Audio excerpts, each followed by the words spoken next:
Merci, bonjour. Je voudrais remercier et souligner la présence avec moi de la Fédération québécoise de l'autisme et de l'Association des ressources intermédiaires d'hébergement du Québec.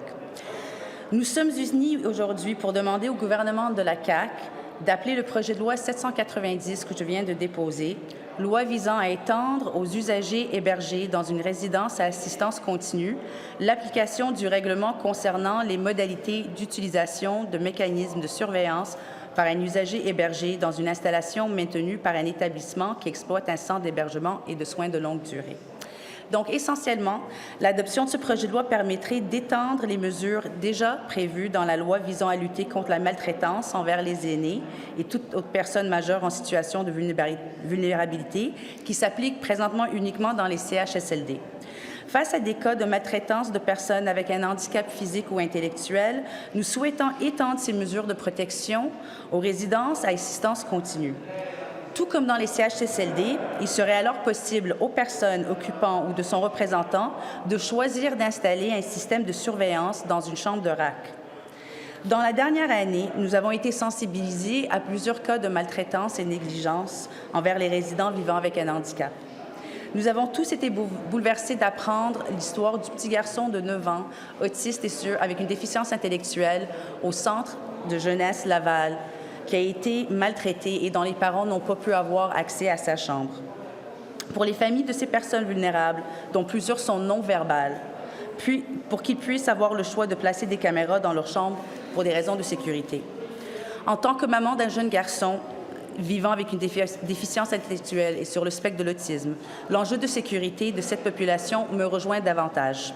Il est primordial, en tant que société, que nous assurons la sécurité et la bienveillance de nos plus vulnérables. Qu'est-ce que le gouvernement de la CAQ a fait ou proposé pour protéger ces personnes vulnérables depuis que nous avons été sensibilisés à ces terribles situations? Rien.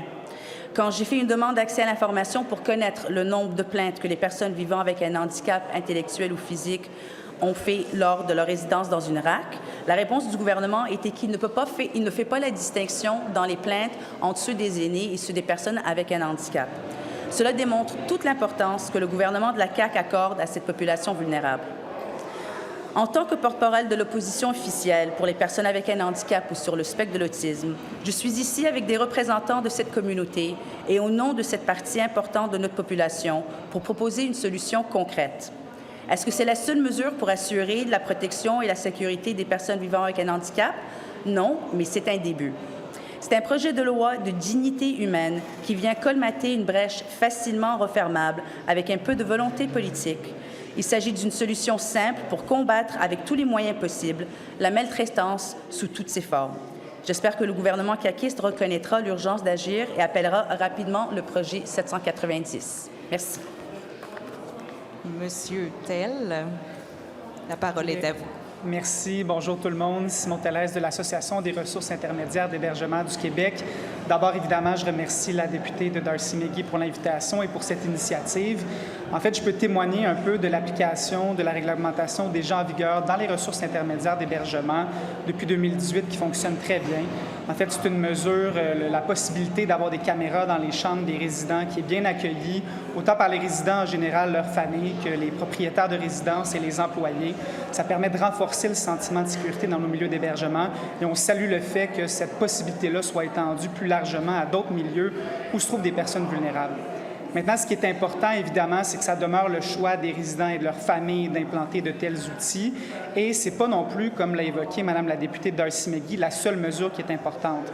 Mettre des caméras, ça devrait être le dernier rempart, si on veut, et ce serait souhaitable qu'on n'ait pas besoin de mécanismes comme ça pour garantir la sécurité de nos usagers.